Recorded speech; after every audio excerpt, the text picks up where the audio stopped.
Now, starting off, it starts you off with properties of gas. I'll run you through them and give some elaborations as we go along.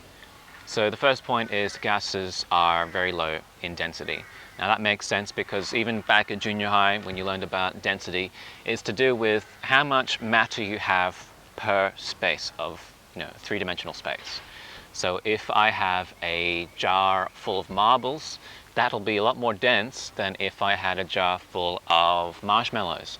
Reason being is that marshmallows themselves have lots of air inside. Same idea with gases. Now gases, when you think back to the particle model or the kinetic theory of matter model, they got a lot of space in between each of the particles, which makes them very low in density. Second point, gases fill any container completely and uniformly. So the reason is because each of those particles of the gas, they have kinetic energy so much that they have freedom of movement in almost every direction that they want. So they all have a velocity in different directions, and this means that the particles will travel to each corner of the container, and it's just going to keep bouncing around forever, making it kind of, on average, very uniform, and it's also going to fill the shape. If you think about it, if you farted in one corner of the science lab and all the windows and doors and things were shut, then eventually the people in the other corner of the room are going to smell that fart. Same idea, because the particles are bouncing all around from your bottom against the surfaces of the walls behind you, and it's going to diffuse into all areas of the room.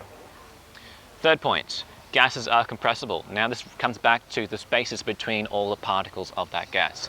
Since there is space between them all, that means that when you try and reduce the volume that they live in, so say if you imagine the walls of our science classroom suddenly closing in on you, hope you're not claustrophobic, closing in, then there are still gaps in between the particles that they could kind of fit together. If there's no room for them to fit, in a tighter space, then it's not going to be compressible. So that's the reason why liquids don't compress very well and solids don't either, because there's very little or no gaps at all between them all. Fourth point, gases exert a uniform pressure on all inner surfaces of a container. So the gas exerts pressure even on you in this surrounding environment. There's gas particles, nitrogen molecules, oxygen molecules, they're all slamming into my face and my hands and my shirt, all over. It's uniform pressure. The reason why that is because they all have an average velocity. They all have roughly about the same kinetic energy as each other. So when they do collide with some surface, they actually give a bit of a push, and that force is the pressure. So if they all have an average velocity, that means they're going to have an average force when they collide with the surface of the container, and we know that they do reach all surfaces of the container, then they are going to have a uniform pressure on all sides. So if you take a balloon and you inflate it, you fill it with gas particles, those particles are bouncing in every single direction, which gives it that spherical shape that you see. Now the reason why it's kind of egg-shaped is because some bits of the balloon have got slightly thicker bits of rubber in it, and some bits have much thinner. That's why you get a bit of an egg shape. Fifth point, gases diffuse or mix very easily and very quickly. This comes back to the farting in the corner of the science lab.